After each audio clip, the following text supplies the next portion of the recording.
It's hot.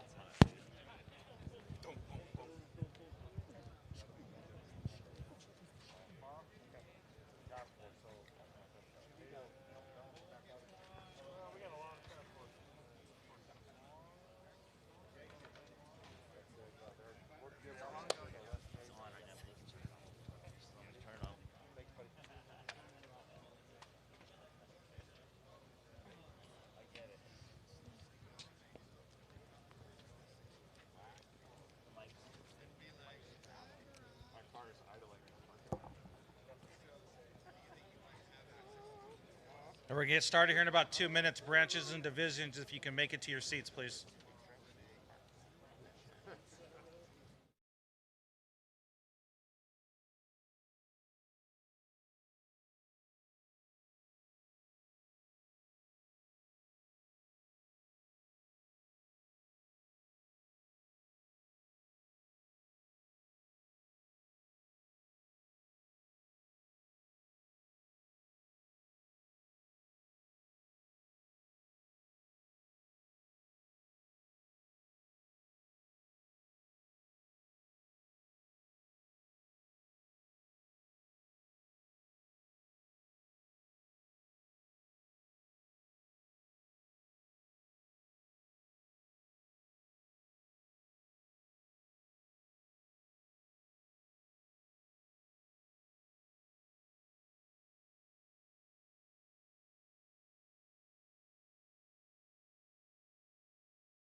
Morning, I'm showing 0700. We'll get started with today's operational briefing for September 22nd, 2020 for the Creek incident. My name is Chris Kerr, the Plan Section Chief for IMT-1. If you do me a favor, please grab your cell phones, put them on stun, turn down your radios, and keep all side conversations outside the briefing area. We'll get started with incident situation update. Hey, good morning. Paul Rodriguez, Night Operations for Incident Management Team 1. With the lifting that we had yesterday and the temperatures, just can't give you a good idea from up there on top. It was 52, down here at the bottom was 72, so 20 degrees difference. That kept us pretty busy all night long, picking up all the interior smokes. We've been working the perimeters, but because of the big distance, we're going inside, picking up a lot of the smokes on the inside also. Where the guys have been dropping trees, that's kind of big igniting. So we've been staying busy at night doing that. Jose Basin was looking pretty good. We did yank some hose out of that. We did have some work up at Meadow Lakes area. That burn that they did yesterday, they stopped it right around shift change. And at that point, they stopped it, burned pretty good for the last couple hours, and it pretty much calmed down. They got 60% of that done. Hopefully, you guys will be able to finish that today. Same thing with the line coming out of the flats there needs to be tied in. Hopefully that'll be done also today. Division S had a lot of activity. We do have hose around the entire thing, but the same thing with that, getting the people in there to staff it. They stayed pretty busy doing that. Around Romeo, that hose lay that we started yesterday, or you guys started the shift before, they continued doing that. They've almost got that tied in, but it's looking pretty good. That'll give us one last spot to take care of on top. Besides that, it was a pretty productive day, and wish you guys luck today and have fun and get some work done.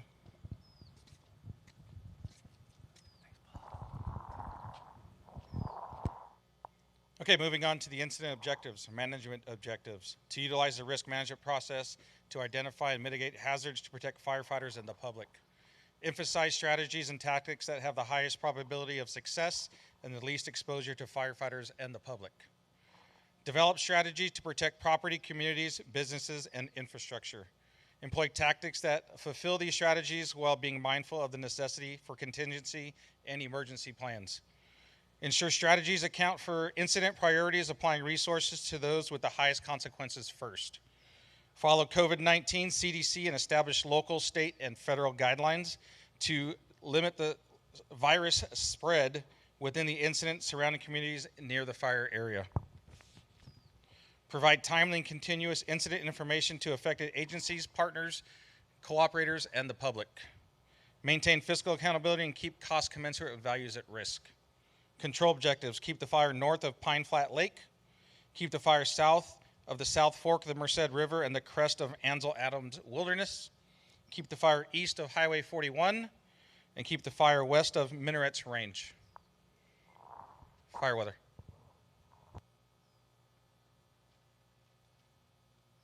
Morning, Incident Meteorologist Matt Maley, and happy first day of fall. So today, you'll notice a few clouds overhead. It's a weak disturbance passing by. Impact on the fire will be minimal. The bigger challenge for the short term in the first few hours of the forecast for today will actually be the smoke.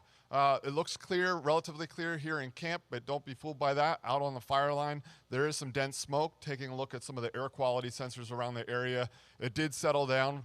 A lot of that smoke was from the burn show, so just be heads up for that. We don't really have a lot of strong mixing component today, so the smoke will take some time to mix out, especially the deeper canyons and drainages. So after about 12 o'clock, we'll start to see it kind of lift up and ooze over the region and eventually start to drift off to the northeast. Speaking of mixing and winds, winds won't be overly strong today. The large-scale winds are going to be basically the same as what we've been seeing in the last few days. So in the afternoon hours, mainly out of the south and southwest for the upper ridges and upper terrain. For most of the boots on the ground, once we get that sunshine, you're going to have more of your terrain-driven type flow. That's your upslope, up canyon. So just be cognizant of how the terrain is oriented around your area and where you're working. That will drive where your wind's coming from. For tonight, the smoke will settle back down into lower drainages and canyons. We will see that temperature spread, as you heard night ops mention. The northeast portion of the fire will cool off the most, but down in the canyon and the lower portions of the fire, especially the southwest area, they'll be the warmest. Recoveries tonight won't be overly great, more into moderate with some pockets of locally poor, so it will still be a rather active night. Have a safe shift. Fire behavior. Morning, Don Watt, fire behavior. So as that smoke clears, you're going to start seeing that intensity increase. We're looking at probably mid-afternoon, you'll start seeing a lot of those pockets start actively burning. Just expect, you can start looking at the brush, easy flame lengths, 20 to 30 feet when it starts getting going. Watch those dead trees. We still have that spike potential. It's coming back. I would expect quarter mile or less throughout the day unless you're on a ridgetop that starts getting exposed to the wind. Just keep an eye out, especially as it clears out, looking across in the green areas. Make sure there's nothing out there, and have a safe shift. Operations with branch and division assignments. Good morning, Merrick Fields, South Zone Day Operations for CAL FIRE IMT-1.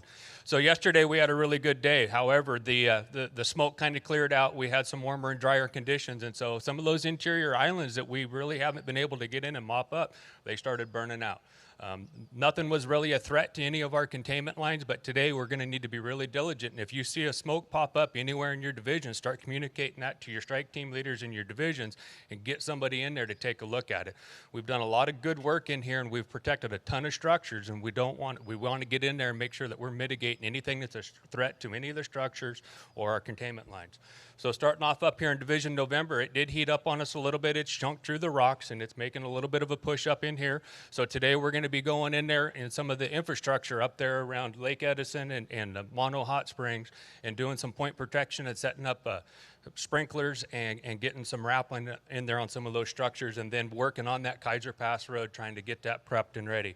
Moving down into Romeo, we're still going direct on this piece there south of China Peak. I'm going to try and tie it into the slop over that's on China Peak and starting to get that buttoned up. The spot fire down off the end of Sierra, it made a little bit of a push back up at the main fire. It's within our containment lines, so we need to get in there and keep going direct with that and get it tied back into the main fire. Through Shaver Lake and all of that in the bottom end of Sierra and Union, tactical patrol in there around those structures. We got to get in there and make sure that everything's secure around all of those structures. Same thing out across Victor. A bunch of mop up in there was taking place yesterday. We're still working on that piece of direct line along the bottom end of Victor, so we got to get in there and get that piece pushed buttoned up today. Our firing operation yesterday in Whiskey was delayed a little bit due to the smoke conditions. We got about half of it done. We should be able to get in there early afternoon to get that buttoned up today, and then we'll be looking really good all the way across the bottom end of the fire. Moving over into X-Ray and Zulu, today's a big hurdle over there. We're going to do some reentry for a handful of folks, basically from Bald Mountain out to Aubrey going to the west. So we've got a couple of resources identified in there to be in there as those folks are getting back into those structures. So with that, have a good day. Branch and division roll call. Good morning, BJ Corey, Resource Unit Leader with Team 1. This will be the branch and division roll call for the South Zone, and individual resources will be done at your divisional breakouts. So branches and divisions, as you hear your name, please stand and face the back so everybody can see and hear you. We will get started with branch 2025, Lotta. November Papa, LaFleur. And Aspelin. Division Romeo, Imlot. Sierra, Lowry. Uniform, Stevens. Branch 29, Campbell. And Carter, trainee. Division Victor, Huff. Whiskey, Winnan. X-Ray Zulu, Scoville. Mitigation is Fleming. And staging, Hale. Thank you, everybody, and have a safe shift. Air operations.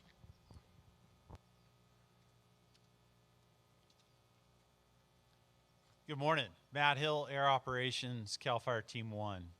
So fixed wing will have air attack up early as soon as visibility allows, and we'll order fixed wing as needed for the tankers.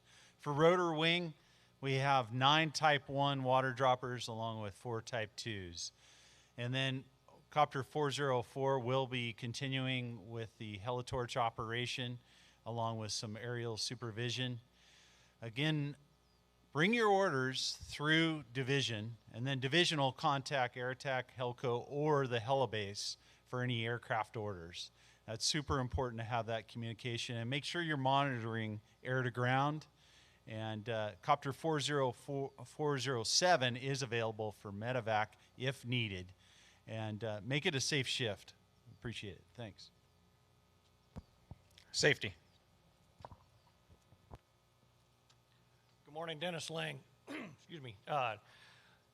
We've been on this incident for over 2 weeks now, so we are getting crews that are transferring in and out, and a lot of new folks in the area. So I'm challenging all the supervisors to go out there with your IAPs and with your crews, and make sure you go through all the safety message in there through page 20, 21 to 23, and identify those elements that are in there with those folks so everybody gets an adequate briefing. We just don't want people stand up day after day and keep talking, then it's white noise. So make sure you do that as a supervisor and challenge those folks to get that safety message. And then give that good leader's intent out there. And then just be heads up with it going, and a lot of aircraft coming out maybe today again. Be really heads up, make sure you're outside the drop zone. Have a good day. Communications. Tom Webb, Communications Unit Leader. No changes to the comm plan from previous work periods. We're available in room number 5 for your radio needs from 0630 to 1830. A reminder for you guys' last shift when you were out on the line, we had some interference and resources using unauthorized frequencies. Reminder that the frequencies authorized for this incident are strictly what's on the 205. So you guys' last shift, we had resources on a frequency unauthorized, either a frequency from their home unit, Forest State, that interfered with other public safety agencies here in Fresno County. So please stay on your assigned frequencies and what's authorized for the incident only. Thank you. Medical. Good morning, Matt Conroy, Medical Unit Leader. Please turn to page 25 in your IAP for the medical plan and pay special attention to box 6. All supervisors, when you're briefing your crew, make sure they're very familiar with both the line emergency procedures, which will be handled through your division, and base camp emergencies, which will be handled by calling communications. If you have any non-emergency medical supply or treatment needs, please report to CalMat, which is located in room 32. Thank you and have a good shift. Logistics. Good morning, Jesse Morris, Logistics. If you could please turn to page 42 this morning, you'll find our facility map. For those of you that are new to camp, you'll find all of our logistical locations for your needs. On page 26, our hours of operations for all of your logistical needs as well. And take a note too, at the very bottom, the fuel tender that was up at China Peak at drop point 21 has moved to drop point 22. And on page 27, you'll find a CAL FIRE 101 form. These are for items you may have left on the line or have gotten damaged. You'll need a division group soup signature to get those items out of supply. Have a great day. Thanks. Information. Good morning, Public Information. Emily Smith, IMT1. If you'd like to join me on page 28 for an update of acreage and containment, you can write in. The current acreage of the creek incident is 283,724 at 30% containment with 3,171 personnel assigned to the incident. We do ask everyone assigned to this incident to please adhere to the CAL FIRE and federal social media policies, as well as if you have any pictures or video content, that we'd like to vet that first in the PIO shop before posting. This also includes any pictures you may have for friends on the status of their home. We do have a formal process for that information to get out to those property owners. So again, thank you to those that have come by to have your items vetted, and we look forward to seeing more of those. Thank you. Law Liaison. Good morning, Scott Black, Law Liaison IMT1. Like operations mentioned earlier, we will be doing some controlled access re-entry down in the Aubrey Road area. There's plans to do re-entry over the next many days, so please keep your eyes out. You're going to start seeing a lot more people in there, and if these people come up to you, please try and give them a little bit of hand and some compassion. Have a great shift. Our Resource Advisor. All right, good morning, everyone. My name is Josh Recorder, Lead Resource Advisor here for those who are new. And there was a note, find the white hat around camp, and that's easy to find me, or room 34. But in your IAPs, there's now about a couple pages worth of some resource advisor messages and instructions, so please make sure to check that out this morning. And also, I just want to say, for those who have been here for a while, as a thank you for working with our resource advisors, and I ask you to continue doing that, continue sharing information, maybe even if there's some time when you come up to them, if you know of a dozer line that's not mapped yet, and that we need to know that so we can get all the suppression repair locations down and dialed in. So we appreciate that information sharing. Thank you. Agency Administrator. Good morning, Dean Gould, Forest Supervisor, Agency Administrator for the Creek incident. Going to talk to you about safety. Okay, here we go. Another safety chat, right? Bear with me. This is going to have just a little bit different spin on it. So, up to this point, we still have 0 reportable serious injuries on this incident. Boy, we sure have been lucky, right? No. It has virtually nothing to do with luck. When you look at an incident this size, it has 3,000 people on it. It's very easy for people just to fall into the trap of saying, well, you know, statistics say we're going to have this many injuries, you know, because in the past that's what we've had. But I don't buy that for a second. The reason why the majority of injuries on an incident like this happen is because of fatigue, poor decision making, or and not factoring in risk management in what you're doing out there. Conversely, the fact that we have 0 reportable injuries to date tells me that you folks are making very sound risk-based decision-making out there, that you are looking out for each other. Serious injuries do not just happen. That old phrase, wow, they were just in the wrong place at the wrong time, right? Well, why were they in the wrong place at the wrong time? Probably because they may have let down their guard. So I ask you, now that we're going into week 3 of this now, very, very easy to just get seduced by what's been happening out here. Folks are tired. It has been a grind. And we do have a fantastic safety record. So it's easy to think that we got a little bit of a shield or some sort of luck on our side. But that's not it. So please do continue doing exactly what you're doing. and applying that situational awareness to everything around you. I've talked to you before about the hazard trees out there. That's my greatest concern. And then lastly, this incident, again, is done, from my perspective, not when we get black line all the way around it, not when we complete suppression repair. It's when every single one of you is home safe and sound. For me, that's when this incident is done. Have a safe day. And final comments from the Incident Commander.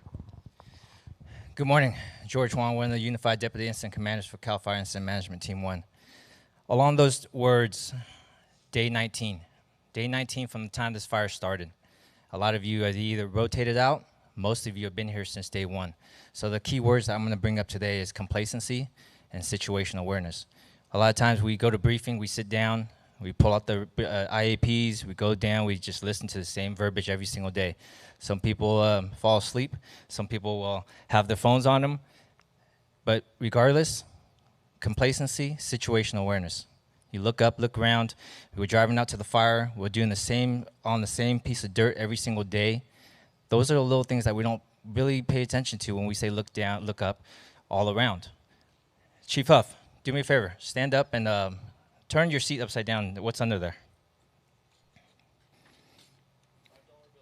So there you go, there's your coffee for the day, but it's just little things like that that says situational awareness, all right? So, look up, look down, look around, because you never know what you're going to do every time you sit in that chair, every time you sit in your fire engine. Today, after my staff folks update the acreage, it's going to be the largest fire, single fire in California's history. Not something to be proud of, but something to know that we are here to stand the community up, to make sure that we get them back on their feet. Lastly, I know you guys have been out there busy working, but the Raiders won last night, 34-24 at home. So with that, have a great day.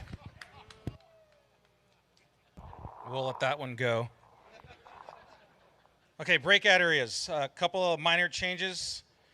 Over here, November Papa Still, Romeo, Sierra Union. Right back here against the back wall is Division Victor, Whiskey at the cafeteria, X-Ray Zulu, and then mitigation over here on the far corner, and staging right here on the opposite corner. All unassigned resources, see the resource unit leaders in back, turn on your phones, turn on your radios, and have a safe shift.